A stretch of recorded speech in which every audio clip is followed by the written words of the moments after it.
tema de hoy es mi hermano Santiago. Mi hermano Santiago. En la Biblia, cuando usted ve la palabra Santiago o el nombre Santiago, hay otro nombre que se asocia muy cercanamente con ese nombre, que es el nombre Jacobo.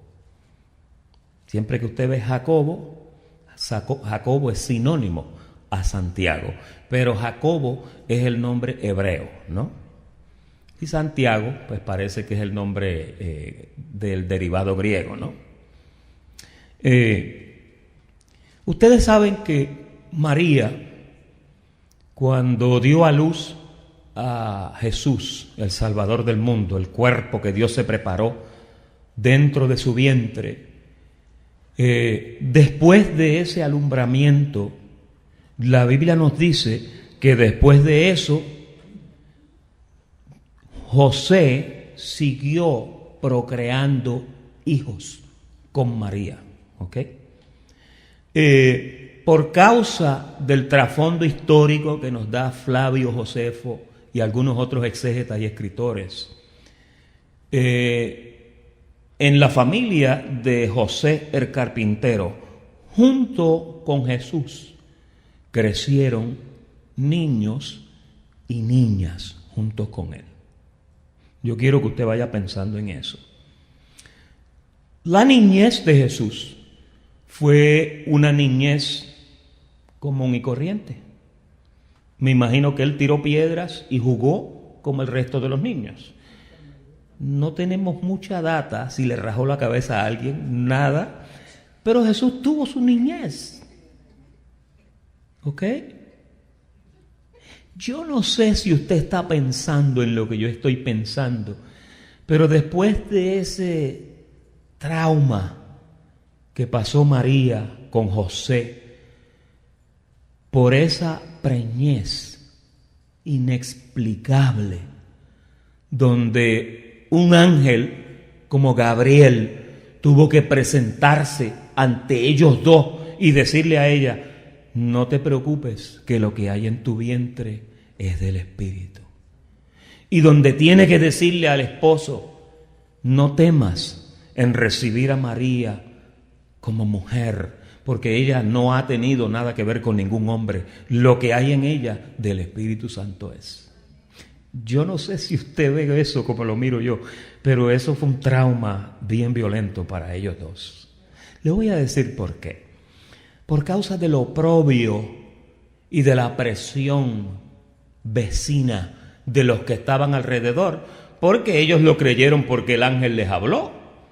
Pero los que no vieron al ángel, si ella venía con la historia de que un ángel me habló, sí, un ángel te habló, ajá.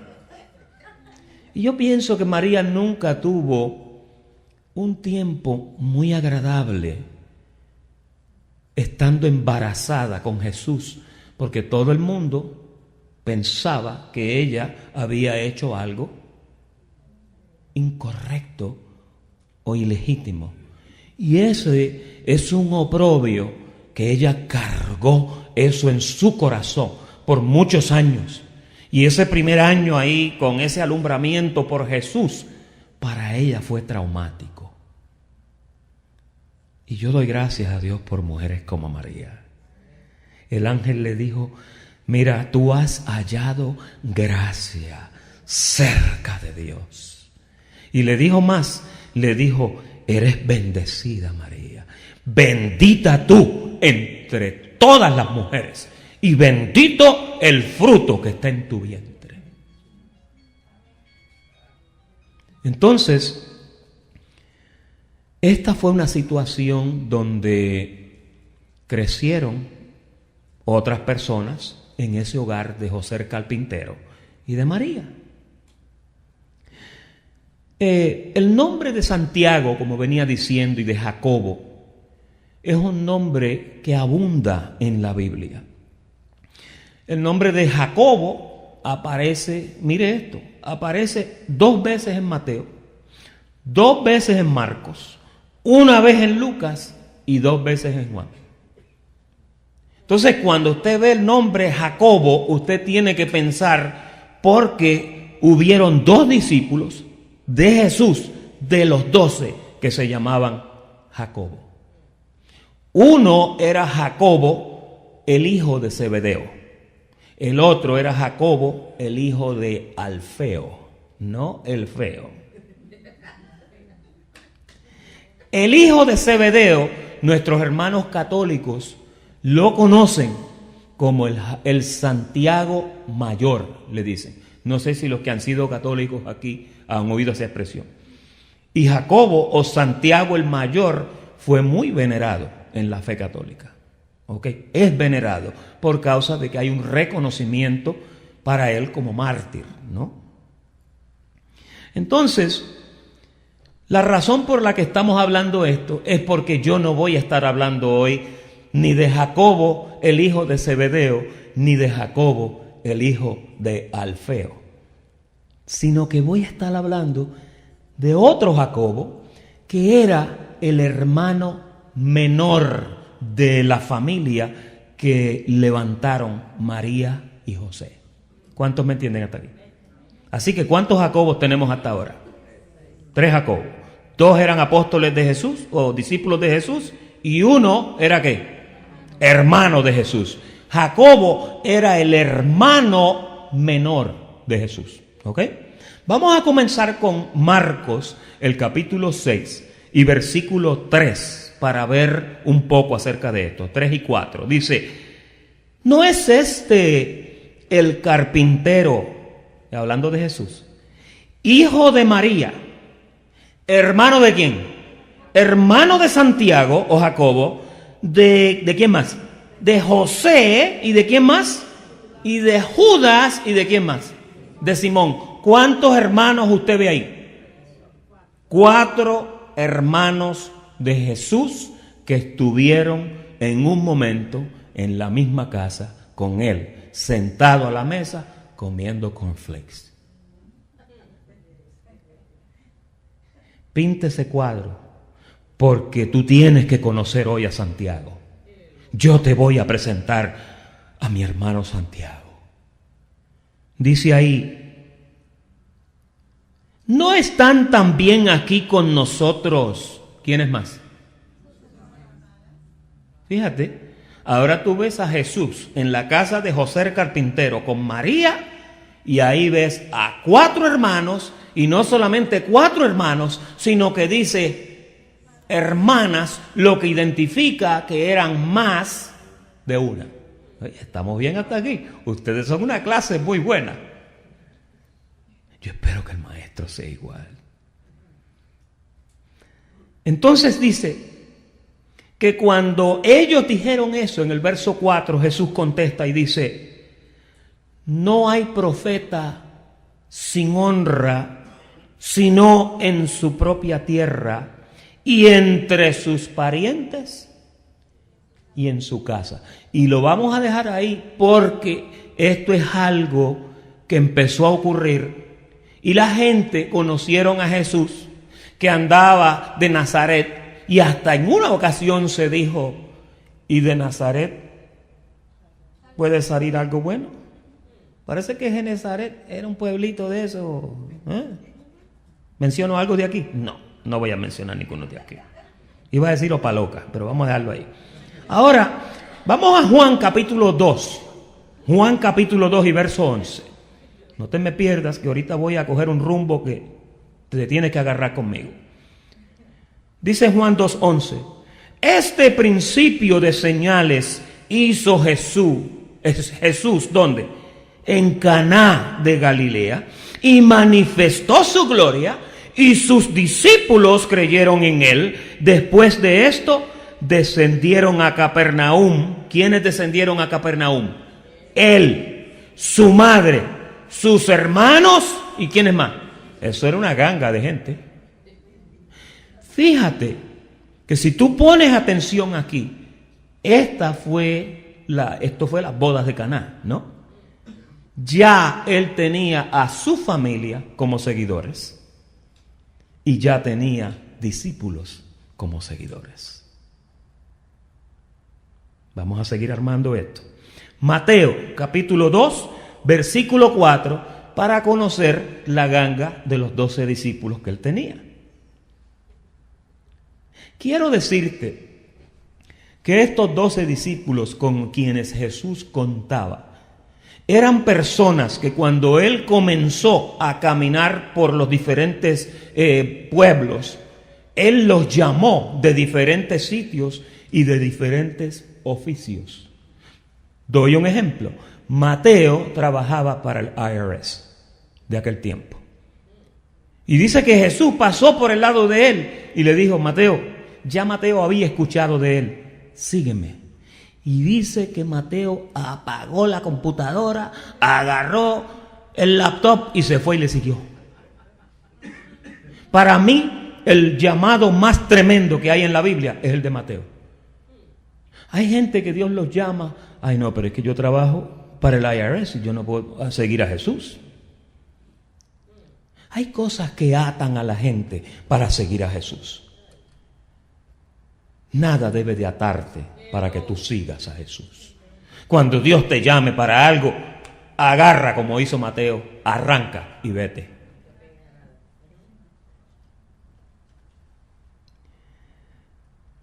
Mateo capítulo 10, versículo 2 al 4, para ver esa lista, dice: los nombres de los 12 apóstoles son estos. Primero, ¿quién era el primero? Pedro, Simón, llamado Pedro, y Andrés, su hermano. Estos dos eran pescadores, gente sencilla, gente del vulgo. ¿Ok?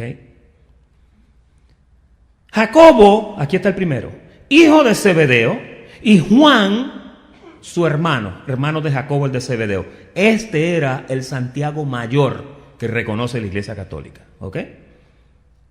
Felipe, versículo 3, Felipe, Bartolomé, Tomás, Mateo, el publicano. Ese era el que trabajaba para el IRS. ¿Ok? Jacobo, ahí hay otro Jacobo ya, el hijo de Alfeo. Lebeo, por sobrenombre Tadeo, parece un trabalenguas. Simón, el cananista. Y Judas, el Iscariote, que también fue el que le entregó. Esas eran las 12 personas que Dios escogió para que lo siguieran. Una vez en Juan capítulo 10, él orando al Señor decía: sino el hijo de perdición, para que se cumpliera la escritura. Fíjate que llamó a Judas el Iscariote porque lo tenía que llamar, porque Judas era un vaso de ira preparado para perdición que lo tenía que entregar a él. Y cuando él escogió el remedio y la enfermedad, las dos cosas. Y cuando tú estás en la presencia del Señor y estás pasando por una situación o por un problema, Dios conoce el veneno que te agobia, pero Dios también tiene el antídoto que te cura. Amén. En Hechos, el capítulo 12, versículo 1, nos dice: en aquel mismo tiempo, el rey Herodes echó mano a algunos de la iglesia para maltratarles y mató ¿a quién? ¿Mató a quién? Mató a Jacobo, el hermano de Juan, que de acuerdo a lo que acabamos de leer ahora, era Santiago el mayor, el hijo de Zebedeo. ¿Sí o no? Ok, ¿cuántos Santiagos quedan ya? Quedan dos, queda el hermano de Jesús y queda uno de los discípulos, que él era un hombre muy tranquilo.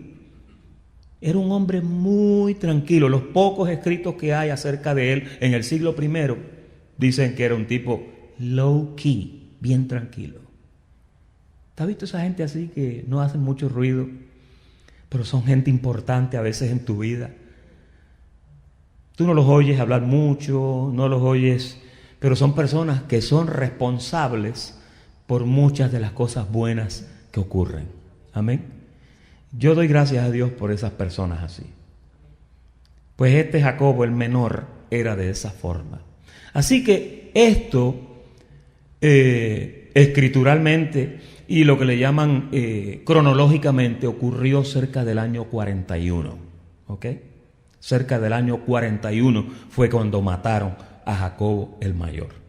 Ahora, cuando usted busca en la historia de los exégetas cuándo fue escrita la carta de Santiago, la carta de Santiago no se sabe una fecha exacta, pero hay un renglón de 20 años. Dice que se cree que fue escrita entre el año 40 al año 60. Si a Santiago el mayor lo mataron en el 41, entonces la carta de Santiago definitivamente la escribió el hermano de Jesús. ¿Tú sabías que hay algunos exégetas que dicen que no se sabía cuál de los Jacobos fue que le escribió y se la atribuyeron al hermano de Jesús? Pero yo te voy a probar hoy que era el hermano de Jesús. Amén. Vamos a Primera de Corintios, el capítulo 15, porque ahora la cosa comienza a apretar un poco. Mira lo que nos dice el apóstol Pablo en Primera de Corintios capítulo 15, versículo 3. Porque primeramente, dice Pablo, os he enseñado lo que asimismo recibí. ¿Lo recibió de quién? De Dios. Que Cristo murió por nuestros pecados conforme a las Escrituras, a como había sido profetizado, ¿no? Y que fue sepultado y que resucitó al tercer día conforme a las Escrituras.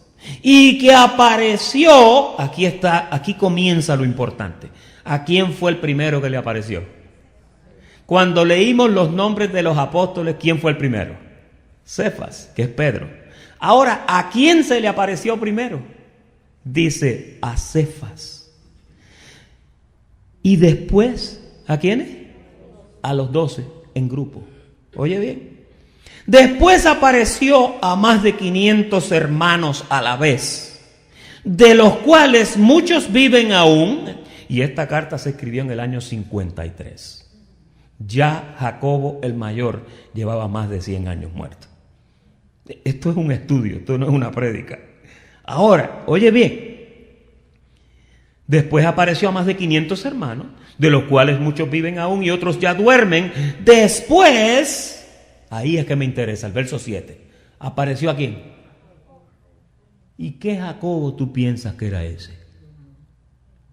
Fíjate que te habla de los discípulos anteriormente. Ahí estaba el Jacobo que faltaba de los 12. Y ahí estaba el reemplazo de Judas, que fue ¿quién? Matías. ¿Ok? Pero entonces después dice que se le apareció a Jacobo. A mí me interesa este detalle. ¿Tú sabes por qué? Porque primero se le apareció a Jacobo y después a todos los apóstoles. Mira el verso 8. Y al último de todos, como a un abortivo, dejó a Pablo para último. Se me apareció a mí. Qué cosa tan tremenda, ¿verdad? Tú sabes que Dios cuando resucitó, se ocupó diligentemente y cuidadosamente de revelárseles a todas las personas que Él en su sabiduría consideró necesario e importante que supieran que Él había resucitado. Una de esas personas, antes que los 12, fue Jacobo, su hermano. La pregunta es esta: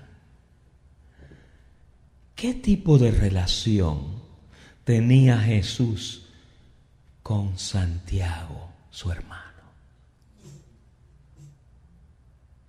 Para tú contestar una pregunta como esa, tú tendrías que ir a los escritos de Santiago y ver si en los escritos de Santiago hay indicios o vestigios de que él habla cosas que quizá fueran tan profundas que solamente salieron de la boca de su hermano. Cuando el Señor me inquietó hablar de este tema, yo me imaginé a Jesús acostado en la grama quizás un día, mirando para arriba y su hermano Santiago al lado, hablando con él. Para mí Santiago, el hermano de Jesús, fue un hombre que admiró a su hermano mayor. Fue un hombre que respetó a su hermano mayor. Y fue un hombre que honró, y aunque era hermano, aunque nació por el mismo vientre que había nacido él, este hermano, mi hermano Santiago, amaba, respetaba y reverenciaba a su hermano, el Hijo de Dios. A él sea la gloria y a él sea la honra. Gálatas capítulo 1, versículo 18. Cuando ya Pablo entra a la escena de la predicación del Evangelio, él da este detalle importante y dice: después, pasados 3 años, subí a Jerusalén para ver ¿a quién? Ese es Cefas. Pedro siempre era número 1 en todos los aspectos.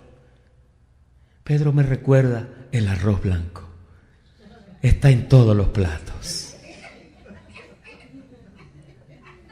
Allá en mi país, cuando una persona es media metiche, medio entrometido, nosotros decíamos en buen boricua entremetido.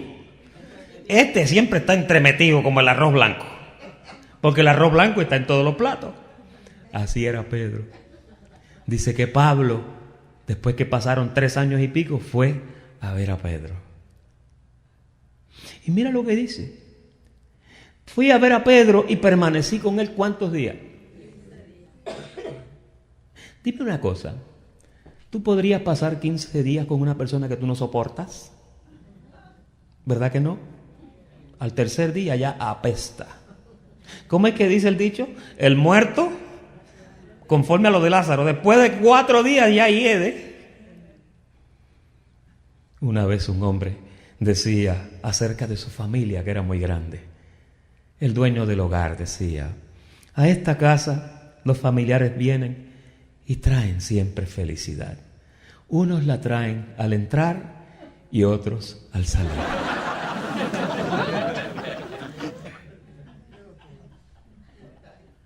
Para estar 15 días con una persona, tú tienes que tener una conversación amena. Para tú estar 15 días con alguien, tú tienes que tener una relación buena.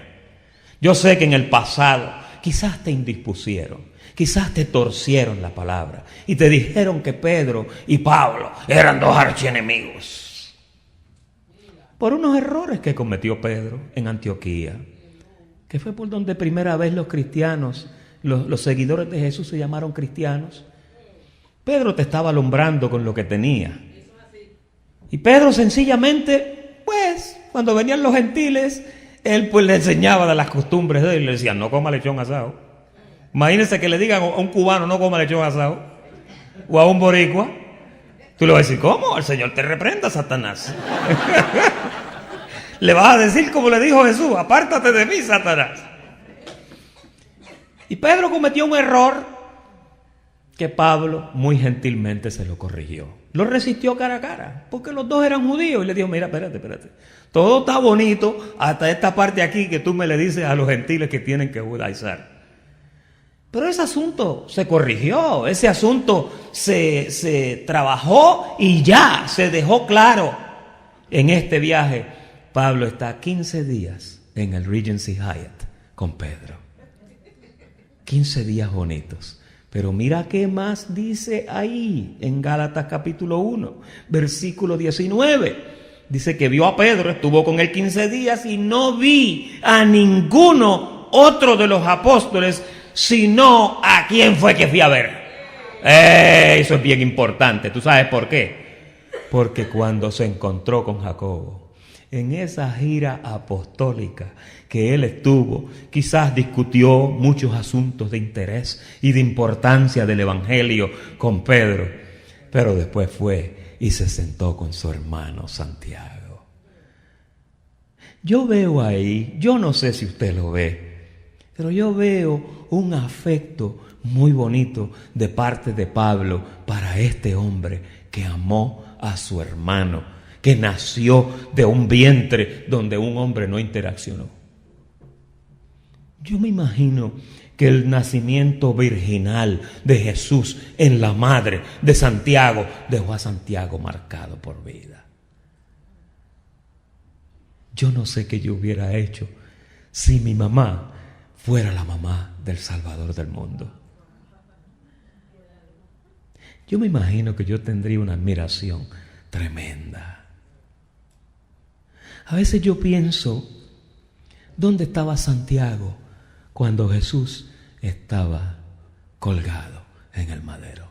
Dámele un pen a ese madero. Pastor, ustedes tienen una iglesia, una cruz dentro de la iglesia. No, esa no la traímos nosotros. Para lo que están viendo en YouTube. Pero mira, cuando Santiago, ya no te quede mucho, cuando Santiago vio a su hermano colgando en aquella cruz,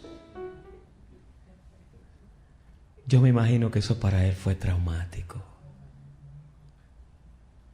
María estaba en un desespero y en una tristeza enorme de ver que el fruto de su vientre colgaba en un madero tan despiadado como aquel.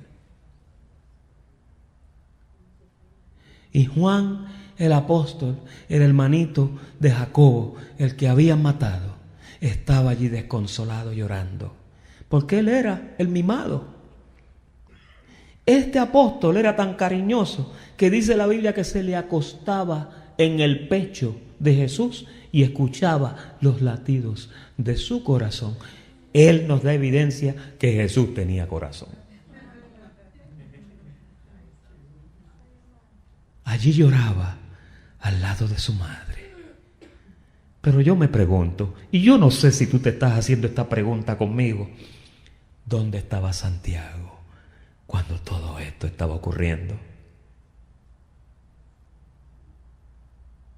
Yo me imagino que quizás junto a Judas, junto a Juan su hermano, junto a Simón, allí estaban todos en aquel momento de angustia, y Santiago, que era el más chiquito, allí lloraba con ellos. La partida de su hermano mayor, que fue el primogénito, no solamente de la familia de María y de José, sino el primogénito de toda creación. El escritor de Hebreos dice que Jesús es el primogénito de toda creación. Y dice que todo lo que es hecho fue hecho por ese primogénito. Juan lo pone tan bonito en su libro cuando dice: en el principio era el Verbo, y el Verbo estaba con Dios. Pero aquel Verbo, dice, ese Verbo era Dios. Dale un aplauso. Ponme a Juan 1:14. Oye lo que dice Juan 1:14. Y aquel Verbo, mira qué lindo. Y aquel Verbo, ¿está en pizarra? Fue hecho carne. Juan 1:14. ¿Tú estás dormida, María? ¿Estás de vacacionando mucho en Puerto Rico? ¿Cómo dice? Y aquel Verbo fue hecho carne. Oye, qué lindo. Y habitó entre nosotros y vimos su gloria, gloria como la del unigénito Hijo de Dios. Y este es Juan hablando, pero usted puede imaginarse a Santiago. Usted puede imaginarse cómo Santiago se expresaba y hablaba de su hermano mayor. Yo me imagino que él era un muchacho humilde y yo creo que él se gloriaba en su hermano Jesús. ¡Qué silencio!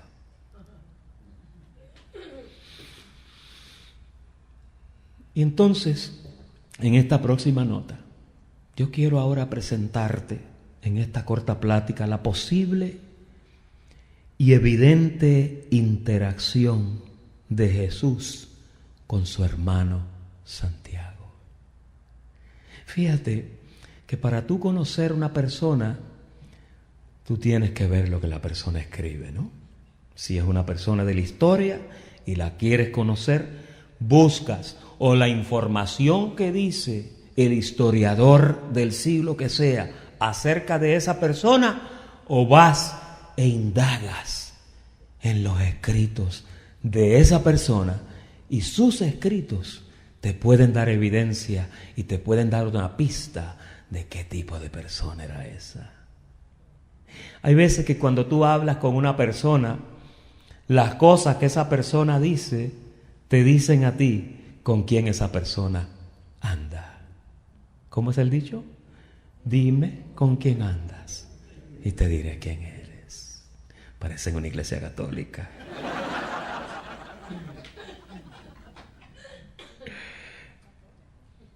Yo quiero que tú mires algunos versos que escribe este hermano de Jesús.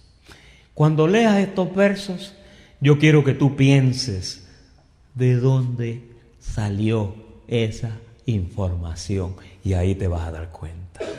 Mira cómo dice Santiago 1:5. Y si alguno de vosotros tiene falta de sabiduría, ¿haga qué? Pídala a Dios, el cual da a todos abundantemente y sin reproches, y le será dada. ¿Quién le diría eso a Santiago? Dime. ¿El hermano mayor? Yo no me imagino a Santiago sacando esto de ningún libro. Pero yo me imagino a Jesús sentadito en un parquecito de grama con margaritas. Y ahí los dos siendo acariciados por el viento, Jesús le dice a Santiago: mira, mi brother, cuando tú quieras sabiduría, pídesela al Señor, que Él te la va a dar en abundancia.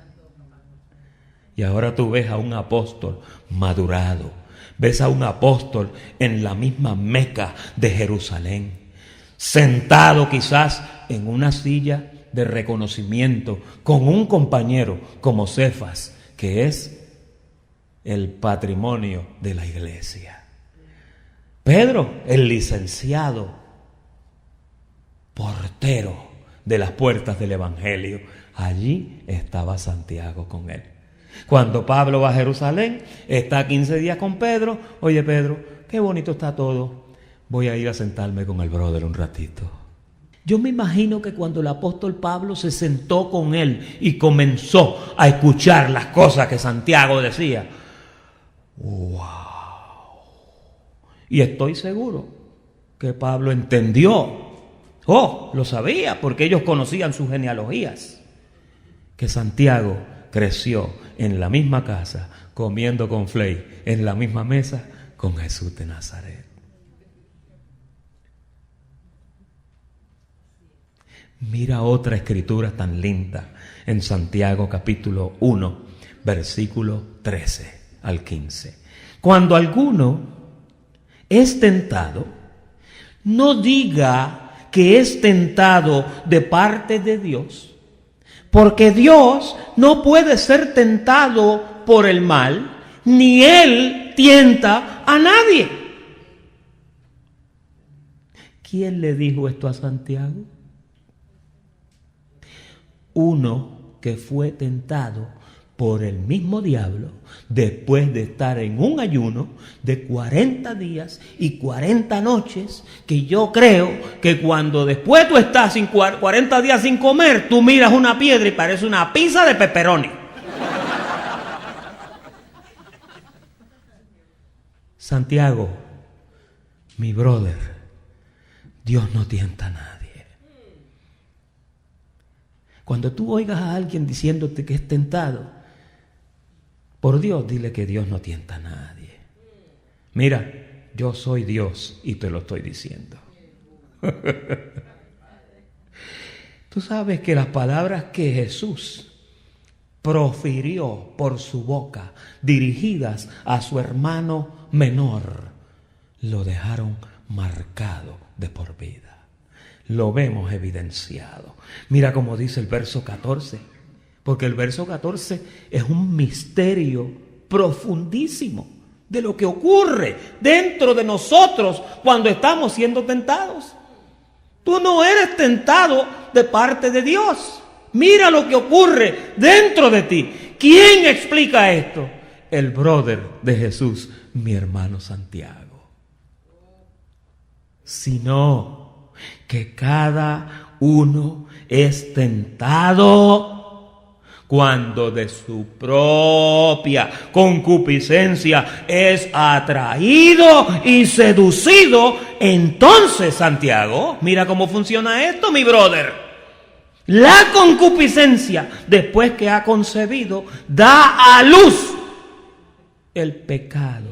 Y el pecado, mi hermanito Santiago, habiendo sido ejecutado o siendo, como dice ahí, consumado, da a luz la muerte. Eso es un blueprint de lo que pasa dentro de nosotros cada vez que miramos algo o escuchamos algo o somos tentados por alguna situación en la vida. Dentro de ti hay una maquinaria que es la que trabaja para hacerte caer dentro de ti. ¿Dónde te la instalaron? En Génesis capítulo 3 y verso 15. Allá fue donde te la metieron. El que te la pegó se llamaba Adán, que con un pecado te transfirió toda la concupiscencia con la que él fue lleno. ¿Amén? ¿Sí? ¿Estoy muy serio? No. Muy bien. Vamos ahora al capítulo 2, versículo 21, para ver otros detallitos que este hombre de Dios habla. 2:21, hablando de Abraham y hablando de la fe. En numerosas ocasiones, penosamente y con tristeza, escuché comentarios nocivos y negativos acerca de un hombre como este. Precisamente, partí de las filas de un ministerio que menospreció a este hombre precisamente por esta razón. Porque donde no se honra la palabra de Dios, donde no se respeta que toda la Escritura es inspirada por Dios y que es útil para corregir y para enseñar y para redarguir, tú no eres digno de estar sentado en una banca donde no se hace eso.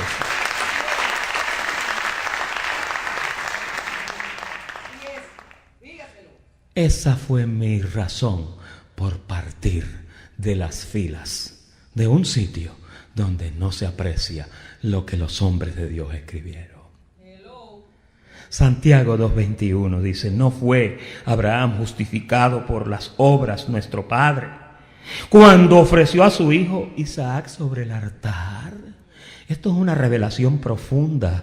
Cuando Abraham agarra a su hijo unigénito, el único que tenía, porque aquel otro nació de una esclava llamada Agar y Dios no lo reconocía como hijo, y un día le dijo: Abraham, llévate a tu hijo Isaac, tu unigénito, el único que tú tienes. Dios no le reconoció a Ismael. Hello. Pues aquí Santiago, en esta revelación poderosa, dice que no fue justificado por las obras Abraham nuestro padre cuando ofreció a su hijo Isaac sobre el altar. Piense usted en esto, iglesia preciosa. ¿Cuál fue el acto que más movió el corazón de Dios? Si no fue cuando este hombre levantó el cuchillo para darle muerte al único hijo que tenía por dirección y por pedido de Dios.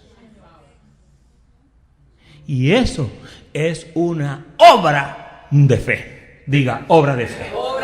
Hay gente que cuando hablan de fe piensan que la fe es una fe muerta donde tú no ves ningún tipo de actividad. No, la fe sin obra, te dice Santiago, es muerta, porque la fe produce obras.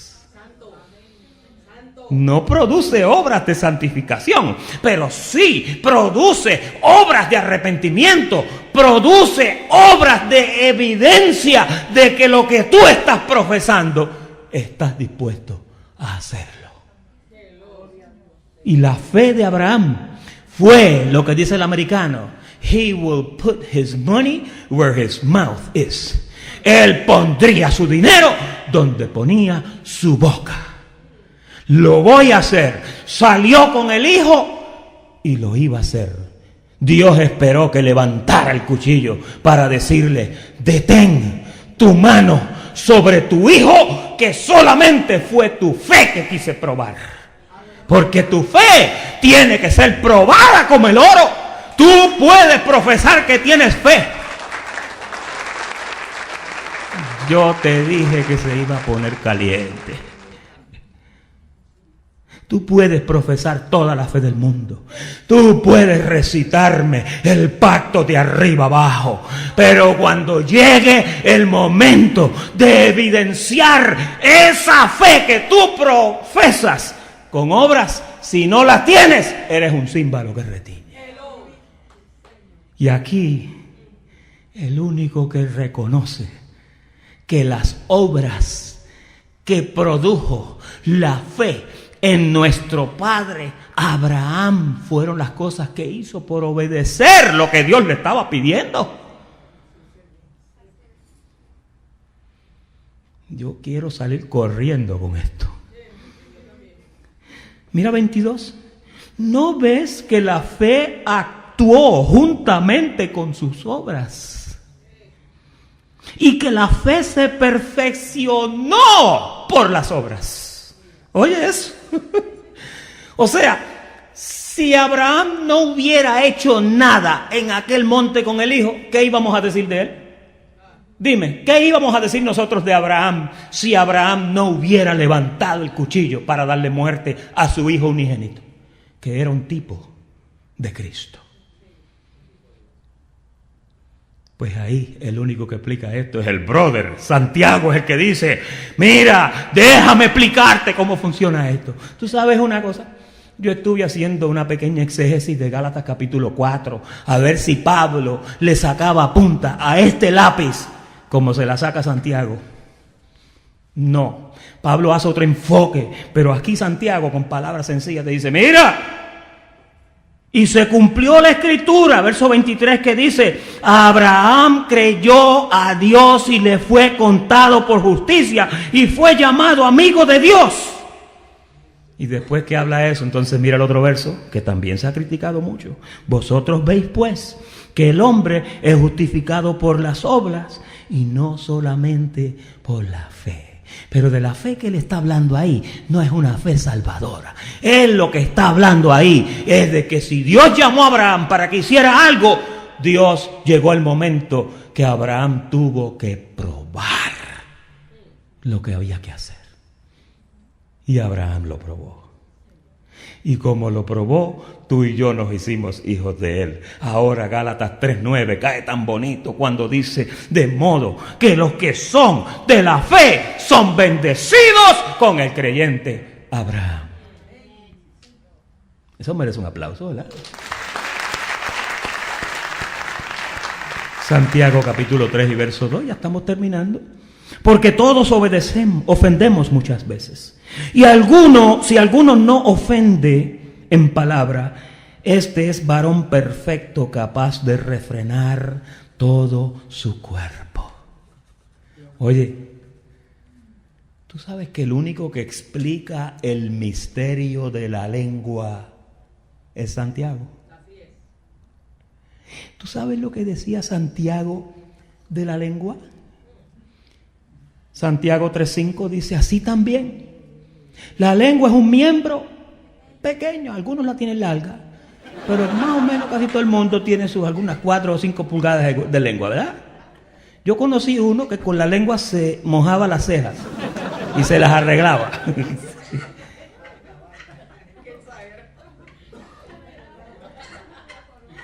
He visto perros que se limpian el hocico completo con la lengua. Te estoy tratando de hacer un chiste porque vas a llorar ahorita. Entonces dice: es un miembro pequeño, pero se jacta de grandes cosas. He aquí Y cuán grande bosque enciende un pequeño fuego, hablando de la lengua. Ahora que estamos en el siglo XXI con el Facebook y el WhatsApp y todo lo demás, y el vudú y el ubú y el bubú y el CD, ahora un bochinche viaja a 186,000 millas por segundo. Un policía le da un garrotazo allá en California y ya en 186,000 millas por segundo, en 3 segundos, ya lo saben en Persia. Esta es la era de las comunicaciones. Pero ¿quién es que propulsa eso? La lengua. El miembro chiquito ese. Con 4 pulgadas de lengua usted quema un barrio completo. ¿Y quién te explica eso? El brother Santiago. Mira el verso 6. Y la lengua es un fuego. Es un mundo de maldad. La lengua está puesta entre los miembros. Oye. Y contamina todo el cuerpo. ¿Tú sabías que tu lengua, un poquito de medicina, tu lengua, las glándulas salivales que la humedecen, ella segrega unos químicos que tu lengua está llena de veneno, médicamente hablando. Y la razón por la que tu lengua tiene eso es porque si le entran microorganismos que te pueden hacer daño, el ácido y los venenos que la lengua tiene los mata para que no se te metan a tu organismo. La lengua es venenosa médicamente. Tú y yo somos puras serpientes en ese aspecto, por lo menos. Pastor, no me digas serpiente. Pero Santiago dice que contamina todo el cuerpo. Ahí, obviamente, ahí no es el ámbito médico, ahí es el ámbito espiritual. Te dice, en ese ámbito, tú puedes matar a una persona con la lengua. Un lengüetazo mal dado, murió la persona. En el antiguo pacto decían herir al prójimo por oculto. Y era con la lengua que tú matabas a una persona. María o Miriam, la hermana de Moisés, una vez murmuró con su lengua. Parece que tiene unas 4 o 5 pulgadas ella. Murmuró y Moisés la tuvo que poner leprosa. Leprosa la puso por usar la lengua como no tenía que usarla. Tenemos que cuidar nuestra lengua porque a veces tu lengua puede causarte muchos problemas. El único que explica este misterio es Santiago, el hermano de Jesús. Hermanos, aquí está. Inflamada, oye esto, inflama la rueda de la creación y ella misma, la lengua, es inflamada por el mismo infierno. O sea, la lengua la presenta como si fuera un miembro lleno de fuego y azufre. Tremendo eso, ¿eh? Y eso usted lo tiene dentro de su boca. Usted la carga, todos los días la cepilla. Usted se cepilla la lengua como cepilla los dientes. Dicen que se cepilla la lengua. Yo no me gusta cepillármela porque me da náusea. No sé si usted cuando se cepilla la lengua le da náusea. Déjame no hablar de náusea porque tenemos gente aquí embarazada.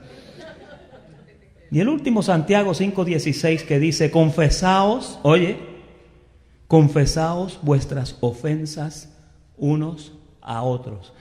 Aquí no te está diciendo que te metas en un confesionario, no, aquí lo que te está diciendo es que cuando tú ofendas a alguien, reconozca y vayas y confieses tu ofensa.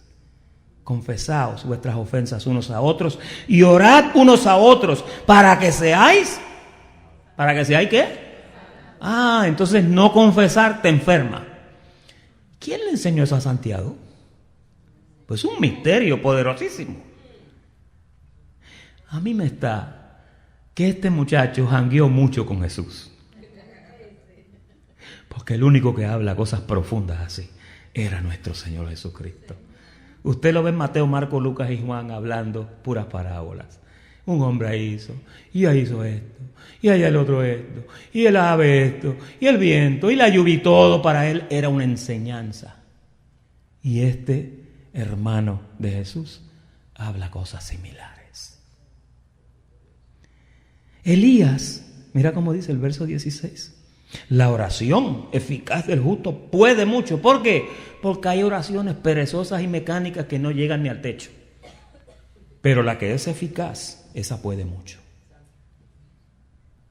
Hermanos, Elías era hombre sujeto a pasiones semejantes a las nuestras. Oye bien, y oró fervientemente para que no lloviese, y no llovió sobre la tierra por 3 años y 6 meses.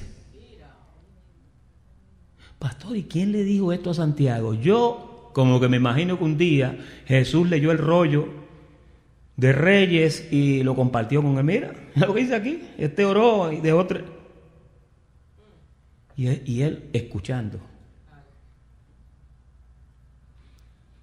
18, y otra vez oró, y el cielo dio lluvia, y la tierra produjo su fruto. Hermanos, si alguno de entre vosotros se ha extraviado de la verdad, y alguno le hace volver. Mira qué compañerismo más bonito. Mira qué lección de compañerismo sale por la boca de este hombre. ¿A ti no te ha pasado a veces que te viene uno de esos ventarrones que nos viene a la vida a veces? Y hay otro de tus queridos hermanos que quizás tú hablas con él o con ella y te va hablando, te va ganando, hasta que eventualmente te hace volver. Qué lindo es cuando tú puedes hacer volver a alguien. Porque cuando tú le haces volver, mira lo que dice Santiago. Sepa que el que haga volver al pecador del error de su camino. Pecador, Señor. Sí, tú y yo nos enredamos en 20,000 millones de pecados. Obviamente, él fusiló todo eso en la cruz, pero tú y yo seguimos pecando. El problema es que lo hacemos y no lo confesamos. O no arreglamos con quien pecamos, contra quien pecamos. Pero él dice, sepa que el que haga volver al pecador del error de su camino salvará de muerte un alma. Mira qué lindo. Esa es muerte prematura. Esa puede ser una muerte quizás por alguna práctica malsana que no te vaya a llevar a algo bueno. ¿Sí? Todos entendemos que hay muerte prematura, ¿verdad? Cómete una luz por ahí en la Okeechobee para que tú veas. Cómete una luz y después 18, todo lo que hay ahí. Y cubrirá multitud de pecados. Yo quiero dar gracias a Dios en el día de hoy por Santiago. Yo quiero decir que aunque Santiago fue hermano de Jesús, lo amó, aprendió de sus enseñanzas y en su muerte, en la muerte de su hermano, lo siguió predicando, hablando de su hermoso evangelio a todos los de las 12 tribus y a todos los que leemos su epístola. Ese es el tema de mi hermano Santiago para la tarde de hoy. Muy bendecidos, les debo 12 minutos. Buenas tardes.